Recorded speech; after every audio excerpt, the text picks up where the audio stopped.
అన్నదాతకు అండగా కార్యక్రమంలో భాగంగా అనకాపల్లి జిల్లా వైఎస్ఆర్ కాంగ్రెస్ పార్టీ నేతలంతా జాయింట్ కలెక్టర్కు డిమాండ్ పత్రాన్ని అందజేశారు. ప్రస్తుతం మనతో పాటు ఉన్నారు, మాట్లాడదాం. సార్, ప్రధానమైనటువంటి డిమాండ్స్ ఏంటి? ప్రభుత్వంలో చలనం లేదు, అన్నదాతలు పండించినటువంటి ధాన్యాన్ని కూడా కొనలేనటువంటి పరిస్థితి నెలకొంది. ఏ విధంగా చూడాలి ప్రభుత్వ తీరును?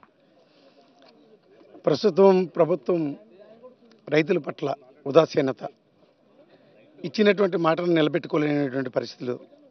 కూటమి ప్రభుత్వం ఎన్నికల వరకు ఒకటి చెప్పారు, ఎన్నికలు అయిన తర్వాత దగా చేస్తున్నారు రైతాంగాన్ని. ఈ కార్యక్రమం జగన్మోహన్ రెడ్డి గారి ఆదేశాల మేరకు ప్రతి జిల్లాలో కూడా కలెక్టర్ కార్యాలయానికి రైతులందరూ కూడా, పార్టీ క్యాడరు, రైతులు అందరూ కూడా కలిసి కలెక్టర్ గారి వద్దకు వెళ్ళి ఏదైతే ఈరోజు ఈ రాష్ట్రంలో ఏర్పడినటువంటి రైతు సమస్యలు, ముఖ్యంగా ప్రస్తుతం వరి పంట చేతికి అందేటువంటి పరిస్థితుల్లో రైతు వరి నాటు వేసిన దగ్గర నుంచి కూడా ఎంతో పెట్టుబడి పెట్టే సమయంలో కూడా 20,000 రూపాయలు ఇస్తామని చెప్పి కూటమి ప్రభుత్వం మోసం చేసింది. అయినప్పటికీ కూడా ఏదైతే వడ్డీ వ్యాపారస్తులు దగ్గర డబ్బులు తీసుకొచ్చే విధానాన్ని తప్పించాలని ఆ రోజు జగన్మోహన్ రెడ్డి గారు 12,500 రూపాయలు మా ప్రభుత్వ అధికారంలోకి వస్తే చేస్తామని చెప్పినప్పటికీ కూడా అదనంగా ఇంకో 1,000 రూపాయలు పెంచి తక్షణమే 13,500 రూపాయలని గడిచినటువంటి 5 సంవత్సరాలు కూడా రైతులకి అండగా నిలబడింది వైఎస్ఆర్ పార్టీ ప్రభుత్వం. మరి ఈరోజు కూటమి ప్రభుత్వం రైతుల్ని అనేక ప్రలోభాలు పెట్టి ఓట్లు వేయించుకున్న తర్వాత ఈరోజు దగా చేసింది. వైఎస్ఆర్ పార్టీ ప్రభుత్వం జగన్మోహన్ రెడ్డి గారు ప్రతి గ్రామంలో కూడా సచివాలయ వ్యవస్థ ఏర్పాటు చేయడంతో రైతు భరోసా కేంద్రాన్ని కూడా ఏర్పాటు చేసి రైతుకు అండగా ఉండి విత్తనం దగ్గర నుంచి, ఎరువుల దగ్గర నుంచి ఎప్పటికప్పుడు అధికారుల చేత ఆ గ్రామంలో ఇప్పించే కార్యక్రమం, పంట చేతికొచ్చే సమయంలో కూడా అగ్రికల్చరల్ అసిస్టెంట్ని ఎప్పటికప్పుడు పొలాల మీదకి పంపించి తక్షణమే కోసినటువంటి వరి పంటని రైతు భరోసా కేంద్రం ద్వారా కొనుగోలు చేపించి తక్షణ పేమెంట్ ఇచ్చే కార్యక్రమాన్ని కూడా ఆ రోజు వైఎస్ ప్రభుత్వం చేపట్టింది. మరి ఈరోజు కూటమి నాయకులు ఎక్కడా కూడా రైతుల్ని ఆదుకునేటువంటి పరిస్థితులు కనిపించట్లేదు. సుమారుగా 20 రోజుల నుంచి వరిని కోసి నూర్చుకొని ధాన్యం బస్తాలు కట్టుకుంటే ఎక్కడ కూడా ధాన్యం కొనుగోలు చేసేటువంటి కేంద్రాలని ఏర్పాటు చేయలేదు. ఎప్పుడైతే జగన్మోహన్ రెడ్డి గారు ఈ నెల 4వ తేదీన ఒక మీడియా సమావేశాన్ని పెట్టి రైతులు పడుతున్నటువంటి ఇబ్బంది, అకాల వర్షాలు, ఒక పక్క తుఫాను వల్ల తడిసినటువంటి ధాన్యాన్ని రంగుమారినటువంటి ధాన్యాన్ని, మొలకెత్తే ధాన్యాన్ని ఆ రోజు మా ప్రభుత్వంలో ఏ విధంగా అయితే కొనుగోలు చేసి రైతుకి ఎక్కడ ఇబ్బంది లేకుండా ఏ విధంగా అయితే రైతుని అండగా ఉండగలిగామో ఈరోజు ఈ కూటమి ప్రభుత్వం కూడా రైతుకి అండగా ఉండాలి.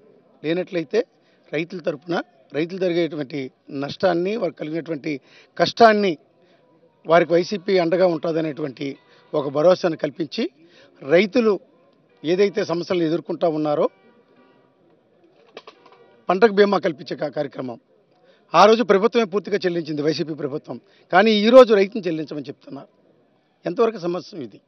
రైతుని ఇన్ని రకాలుగా ఇబ్బంది పాలు చేస్తూ ఉంటే ఈరోజు రైతుకు అండగా ఉండవలసినటువంటి ప్రభుత్వం అండగా లేనప్పుడు ఈరోజు ప్రతిపక్ష పార్టీగా ఈరోజు వైసీపీ ప్రభుత్వం రైతుల పట్ల ప్రభుత్వం మీద ఒత్తిడి తీసుకొచ్చే కార్యక్రమంలో భాగంగానే ఈరోజు రైతులతో ప్రతి నియోజకవర్గం 7 నియోజకవర్గాల నుంచి కూడా గౌరవ ప్రజాప్రతినిధులందరూ కూడా పార్టీ కార్యాలయం దగ్గర నుంచి ర్యాలీగా జిల్లా కలెక్టర్ గారి కార్యాలయం దాకా వచ్చి ఈరోజు ఈ ప్రభుత్వం చేస్తున్నటువంటి నిరంకుశ వైఖరిని ఎండగట్టేదానికి ఇప్పటికైనా బుద్ధి తెచ్చుకొని మీరు ఇచ్చినటువంటి మాట ప్రకారంగా రైతుకి భరోసా ఇచ్చినటువంటి 20,000 రూపాయలు తక్షణమే రైతుకి ఇచ్చే కార్యక్రమం దగ్గర నుంచి ప్రస్తుతం చేతికొచ్చినటువంటి పంట దళారీ వ్యవస్థ అనేటువంటిది లేకుండా ధాన్యాన్ని కొనుగోలు చేసి ధాన్యం కొనుగోలు కేంద్రాలను కూడా పెంచి ఎక్కడో ఏ రకమైనటువంటి ఇబ్బంది కానీ దళారీ వ్యవస్థ కానీ లేకుండా రైతుల్ని ఆదుకోవాల్సినటువంటి ఆవశ్యకత ఈరోజు ప్రభుత్వం మీద ఉన్నటువంటి విషయాన్ని తెలియజేయడానికి ఈరోజు ర్యాలీగా అందరూ కూడా వేలాది మంది వచ్చి ఈ కార్యక్రమంలో పాల్గొని ఏదైతే జగన్మోహన్ రెడ్డి గారు ఇచ్చినటువంటి పిలుపు మేరకు ఈ కార్యక్రమాన్ని విజయవంతం చేసి రైతుకి అండగా వైసీపీ ఎప్పుడు కూడా అండగా ఉంటుందని చెప్పి రైతు కలిగేటువంటి ఎటువంటి నష్టాన్నైనా ప్రభుత్వం దృష్టికి తీసుకొచ్చి మీరు చేయాలి, మీ బాధ్యత ఇది, ప్రజలు మీకు పట్టం కట్టారు, ఆ బాధ్యత మీరు నిర్వర్తించాలి అని చెప్పి ఈరోజు జిల్లా కలెక్టర్ గారికి లేఖ ద్వారా ఉన్నటువంటి డిమాండ్స్ అన్నిటినీ కూడా అందులో పొందుపరిచి, అలాగే మా ప్రాంతంలో ఉన్నటువంటి గోవాడ షుగర్ ఫ్యాక్టరీకి సంబంధించినటువంటి చెరుకు పేమెంటు గత ఏడాది క్రషింగ్ చేసినటువంటి పేమెంట్లో ఇంకా కొంత భాగం పేమెంట్ చేయకన్నా ఉండిపోయింది. గడిచినటువంటి 5 సంవత్సరాల్లో జగన్మోహన్ రెడ్డి గారు ప్రతి సంవత్సరం కూడా సుమారుగా 89 కోట్ల రూపాయలని ఫ్యాక్టరీకి ఇచ్చి ఆదుకునేటువంటి పరిస్థితుల్లో యావన్ రైతాంగం కూడా ఆనందంగా ఉండేదానికి వైసీపీ ప్రభుత్వం ఆ రోజు జగన్మోహన్ రెడ్డి గారు అండగా ఉన్నారు. మరి ఈరోజు ఈ కూటమి ప్రభుత్వం జూన్లో ప్రమాణ స్వీకారం చేసిన తర్వాత చెల్లించవలసినటువంటి చెరుకు పాత బకాయిని ఈ వేళ వరకు చెల్లించలేదు సరికదా. క్రషింగ్ అనేటువంటిది ఇప్పటికే 15 రోజుల క్రితం మొదలు కావాల్సినటువంటి క్రషింగ్ని నేటి వరకు కూడా క్రషింగ్ షుగర్ ఫ్యాక్టరీని తెరిచే పరిస్థితి కూడా కనిపించట్లేదు. ఆ పాయింట్ కూడా పెట్టాము.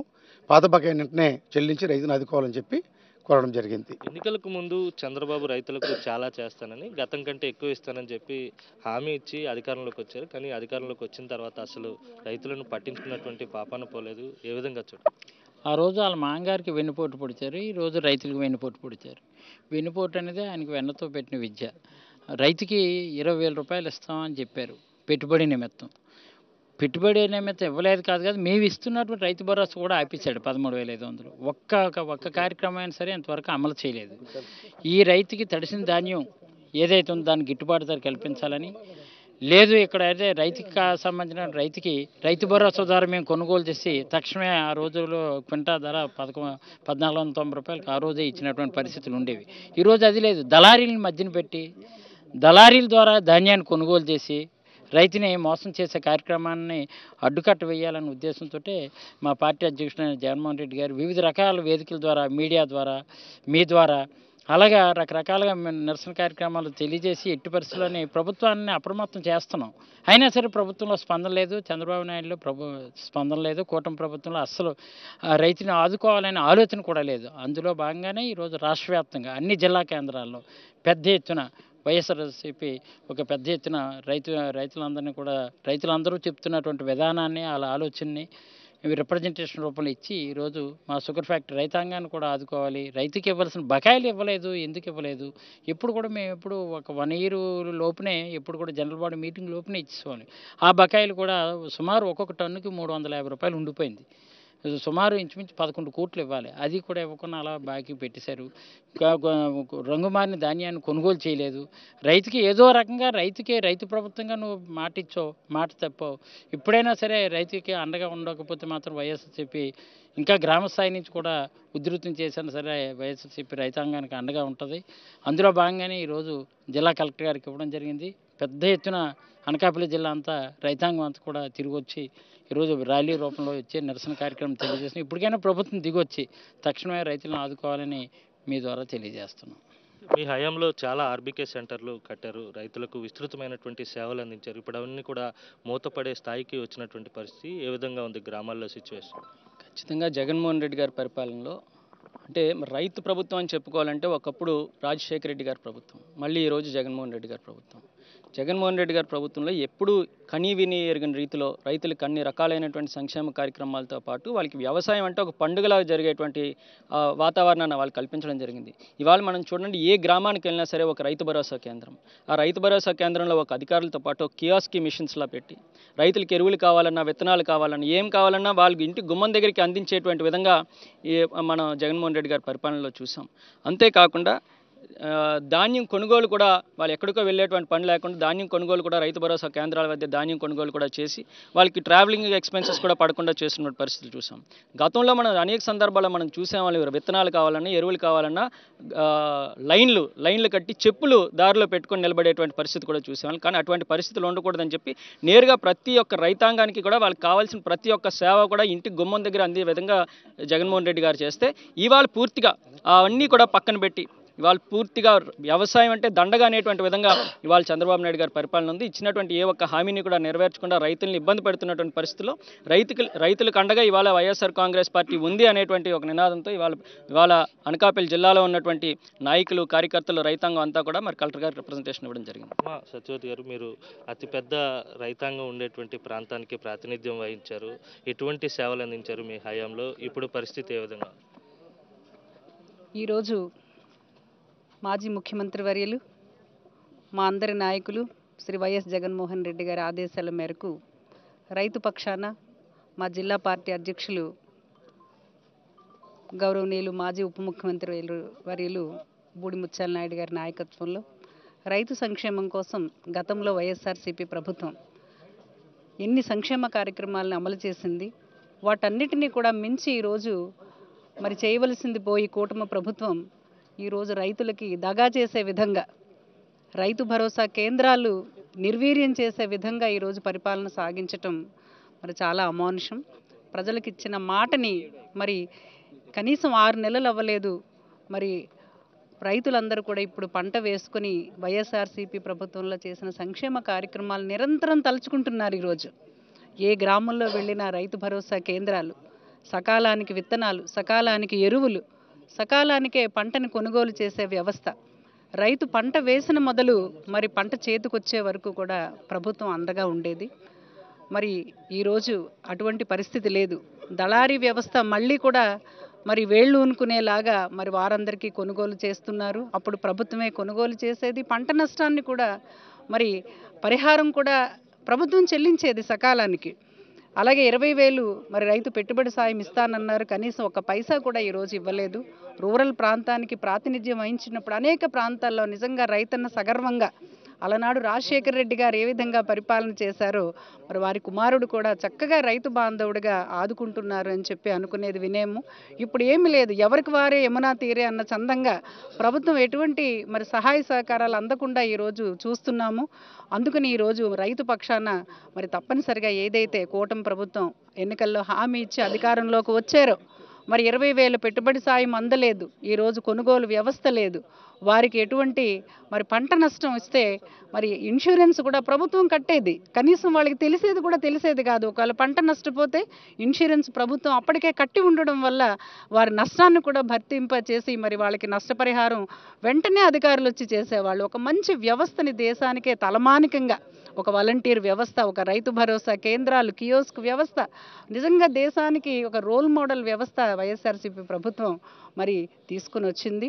మరి ఈరోజు కూటమి ప్రభుత్వం మనకు తెలుస్తూ ఉంటుంది, అంటే వచ్చి 6 నెలలు అయిందని కాదు, మరి ఏ రకంగా వెళ్ళాలనుకున్నది మనకు ఒక అంచనా ఈ రోజుకి తెలుస్తూ ఉంటుంది. ఎందుకంటే మరి మొట్టమొదటి ఖరీఫ్ ఈరోజు చేతికి వచ్చినప్పుడు ఎవరికి వారే యమునా తీరే రైతు ఏం చేస్తున్నారో కూడా తెలియని పరిస్థితి. ఈరోజు జాయింట్ కలెక్టర్ గారికి మా నాయకులందరూ కూడా మరి గతంలో మరి ఎంతో ప్రాతినిధ్యం వచ్చిన లీడర్స్, నాయకులు పెద్ద ఎత్తున ఈరోజు మరి రైతులకి తప్పనిసరిగా మేలు చేయాలి, మేము ఎప్పుడు కూడా వైసీపీ ప్రభుత్వం నాయకులు అండగా ఉంటామని చెబుతూ ప్రభుత్వానికి ఒకసారి హెచ్చరికలాగా మీరు రైతులను ఆదుకోండి, మేమందరం కూడా సహకరిస్తాము, రైతన్న బాగుండాలి అని మేమందరం కూడా జాయింట్ కలెక్టర్ గారికి కూడా రిప్రజెంటేషన్ ఇవ్వటం జరిగింది. జోగులు గారు, రైతులు ఇన్ని ఇబ్బందులు పడుతున్నా ప్రభుత్వంలో కనీసం చలనం లేదు, ప్రభుత్వం చేమ కుట్టినట్టు కూడా భావించడం లేదు, ఏ విధంగా చూడాలి ప్రభుత్వం? కూటమి ప్రభుత్వం ఎలక్షన్ ముందు అనేక హామీలు ఇవ్వడం జరిగింది. రైతులకి ఎంతో ఆదుకుంటాం, రైతులకి 20,000 ఇస్తాం, అంతేకాకుండా అన్ని విధాలుగా ఉచిత బీమా, బెనిఫిట్ సబ్సిడీ అన్నీ కూడా ఇస్తానని చెప్పి, ఇన్సూరెన్స్ అని చెప్పి ఈరోజు రైతుల్ని ఏమాత్రం కూడా ఆదుకోవట్లేదు ఈ ప్రభుత్వం. మరి ఆనాడు దివంగత నేత వైఎస్ రాజశేఖర రెడ్డి గారు, మరి ఆనాటి ముఖ్యమంత్రి వైఎస్ జగన్మోహన్ రెడ్డి గారు, ఈనాటి ప్రతిపక్ష నాయకులు, వారి పరిపాలనలో రైతే రాజు. రైతు బాగుండాలని రైతు భరోసా కేంద్రాలు కట్టి రైతులకు విత్తనాలు సక్రమంగా అందించి వెంటనే మరి పంట వచ్చేసరికి పండగకి అందరూ కూడా పండగ చేసుకునేలాగా ధాన్యం కొనుగోలు చేసి, ఒకవేళ వర్షం తడిసినా లేకపోతే ఏ విధమైన డ్యామేజ్ అయినా అన్నీ కూడా కొని రైతులకు ఆదుకునే ప్రభుత్వం జగన్మోహన్ రెడ్డి గారి ప్రభుత్వం. కానీ ఈనాడు ఏవో చెప్పారు ఎలక్షన్ ముందు, కానీ కూటమి ప్రభుత్వం ఒక రైతుల్ని పూర్తిగా విస్మరించారు. రైతులు పూర్తిగా విస్మరిస్తూ మరి ఏ విధమైన మంచి పరిపాలన కూడా జరగట్లేదు. రైతు బాగుంటేనే అందరూ బాగుంటారు. అందుకే మొట్టమొదటిగా మా ప్రతిపక్ష నాయకుడు వైఎస్ జగన్మోహన్ రెడ్డి గారు ఈరోజు రాష్ట్ర వ్యాప్తంగా ప్రతి జిల్లాల్లో మరి మన నాయకత్వం అంతా వెళ్ళి అక్కడ కలెక్టర్కి వినతిపత్రం ఇవ్వమని చెప్పడం జరిగింది. మొట్టమొదటిగా ఈ ప్రభుత్వం వచ్చి 6 మాసాలు పూర్తి చేసుకున్నా ఏమి చేయలేదు కాబట్టి మేము మొదలెట్టిన ఫస్ట్ కార్యక్రమం రైతుల కోసం. కాబట్టి ఈరోజు భారీ ఎత్తున నాయకులు రైతులు వచ్చి కలెక్టర్ ఆఫీస్కి వచ్చి అక్కడ కలెక్టర్ గారికి వినతిపత్రం ఇవ్వడం జరిగింది. రైతులను ఆదుకోవాలి ఈ ప్రభుత్వం అని. కానీ వీళ్ళేంటంటే వారి స్వార్థం తప్ప వేరే పరిపాలనలో మరి ప్రజల సంక్షేమం ఎక్కడ చూడట్లేదు. అదే జగన్మోహన్ రెడ్డి గారు అయితే అన్ని విధాలుగా ప్రజల సంక్షేమం చూస్తూ మరి లా అండ్ ఆర్డర్ సక్రమంగా పరిపాలన చేస్తూ, అలాగే రైతే బాగుండాలి, రైతు బాగుంటే ప్రతి కూలీలు లేబరు అన్ని విధాలుగా అందరూ బాగుంటారు. మరి రైతు బాగుంటే అన్ని వర్గాలు బాగుంటారు. కాబట్టి రైతులు ముందు ఆదుకోవాలనే ఆలోచనతో జగన్మోహన్ రెడ్డి మంచి పరిపాలన చేస్తే ఈరోజు రైతులు పూర్తిగా వీళ్ళు విస్మరించారు. కాబట్టి ప్రజలే వీళ్ళకి ఎలక్షన్ వచ్చేటప్పుడు బుద్ధి చెప్తారు. సన్యాసిపత్రి గారు, మీ ప్రాంతంలో ఉన్నటువంటి సమస్యలు ఏంటి? మీరు ప్రభుత్వాన్ని ఏం డిమాండ్ చేస్తారు? ఈరోజు రాజశేఖర రెడ్డి గారిని దృష్టిలో పెట్టుకుంటే, రాజశేఖర రెడ్డి గారి రైతు ప్రభుత్వం, రైతు రాజు. అతను అడుగుజాడలో నడిచిన వ్యక్తి జగన్మోహన్ రెడ్డి. ఈ 5 సంవత్సరాలు అనేక కార్యక్రమాలు కూడా జగన్మోహన్ రెడ్డి రైతు సంక్షేమం మీద చాలా కార్యక్రమాలు చేశారు. ఈ రోజు చూస్తే ప్రభుత్వం మాయల మాటతో ప్రభుత్వం ఏర్పాటు చేసుకున్న తర్వాత మోసపోయే ప్రభుత్వం. నేను ఒకటే చెప్తున్నాను, రైతుకి ఇన్సూరెన్స్ లేదు, రైతు పంటకి ఇన్సూరెన్స్ లేదు. అంతకంటే రైతు మరి ఇంకా పరిస్థితులు ఏముంది వేళ మనం ఆలోచించాలి. అన్ని రకాలుగా కూడా రైతు మోసపోయిన పరిస్థితి ఉంది. ఈరోజు వేళ మన పరిస్థితి చూస్తే ఎక్కువ రైతాంగం ఉన్న ఏరియా నర్సీపట్నం ఏరియా అయితే మరి పంట పండించాం, పంట చేతికి వచ్చే టైంకి తుఫాన్లు, ఆ తుఫాన్లు వచ్చిన మరి కరువు వచ్చిన ఆదుకోవాల్సిన ప్రభుత్వం ఈవేళ చేతిలేసిన పరిస్థితి చూస్తున్నాం మనం. రైతు అంతా కూడా ఏ ప్రాంతంలో చూసిన రైతు చాలా కష్టాల్లో ఉన్నాడు. అటువంటి ప్రభుత్వాన్ని మరి ఎన్నుకునేందుకు వేళ ప్రజలు అనుభవించక తప్పదు. ఎందువల్లంటే మరి వాళ్ళు చేసిన పొరపాటు వేళ తెలుసుకుంటారు. 6 నెలల్లోనే అనేక సంక్షేమ కార్యక్రమాలు అనేవి వేళ మూతపడిపోయే పరిస్థితి ఉంది. మరి ఇంకా రాబోయే రోజుల్లో కూడా ప్రజలు ఇంకా ఎంత ఇబ్బంది పడవలసి ఉంటుందో ఆలోచిస్తూ మరి వేళ జగన్మోహన్ రెడ్డి గారు, పార్టీ అధ్యక్షుడు జగన్మోహన్ రెడ్డి గారు ఇచ్చిన పిలుపు మేరకు రాష్ట్ర వ్యాప్తంగా అన్ని జిల్లాల్లో కూడా ఈ రైతు ధర్నాలు పెద్ద ఎత్తున జరుగుతున్నాయి. అలాగే అనకాపల్లి జిల్లా నుంచి కూడా బూడిముత్యాల రెడ్డి గారు, అదేవిధంగా మా జిల్లాలో ఉన్న అందరు ప్రజాప్రతినిధులు రైతులు సమక్షంలో మా పార్టీ కార్యాలయం అనకాపల్లి పార్టీ కార్యాలయం పెద్ద ఎత్తున ర్యాలీగా వచ్చి వందలాది మంది మరి వాళ్ళ కలెక్టర్ ఆఫీస్కి వచ్చి కలెక్టర్ గారికి ఈ ప్రభుత్వం మీద ప్రభుత్వం చేయవలసింది, ప్రజలు ఆదుకోవాల్సింది, రైతులు ఆదుకోవాల్సింది రిప్రజెంటేషన్ ఇవ్వడం కూడా జరిగింది. కాబట్టి దీని మీద ప్రభుత్వం స్పందించాలని మేము జాయింట్ కలెక్టర్ ద్వారా ప్రభుత్వం పంపించాం. కానీ ఈ ప్రభుత్వం అయితే ఇటువంటి చలనం ఉండదని చెప్పేసి మేము అనుకుంటున్నాం. మొట్టమొదట ప్రభుత్వం ఓడిపోయిన 6 నెలలకి మొట్టమొదటి రైతు కార్యక్రమంతో మొదలైనది. కాబట్టి ఇది శుభసూచనగా నేను భావిస్తున్నాను. ఇది మొత్తం మీద రాష్ట్ర వ్యాప్తంగా రైతాంగం తీవ్ర ఇబ్బందులు పడుతున్నా ప్రభుత్వం ఏమాత్రం స్పందించడం లేదు. వైఎస్ఆర్ కాంగ్రెస్ పార్టీ హయాంలో పూర్తిగా రైతులకు అన్ని విధాలుగా మేలు చేశాం. ఇప్పుడు ప్రభుత్వం రైతులు పడుతున్నటువంటి ఇబ్బందులను గమనించి వెంటనే స్పందించాలి, రైతులకు మేలు చేయాలి, లేదంటే పోరాటాన్ని మరింత ఉధృతం చేస్తామని వైఎస్ఆర్ కాంగ్రెస్ పార్టీ శ్రేణులంతా కూడా ప్రభుత్వాన్ని హెచ్చరిస్తున్నారు. వీడియో జర్నలిస్ట్ అప్పలరాజుతో కలిసి అనిల్, సాక్షి టీవీ, అనకాపల్లి నుంచి.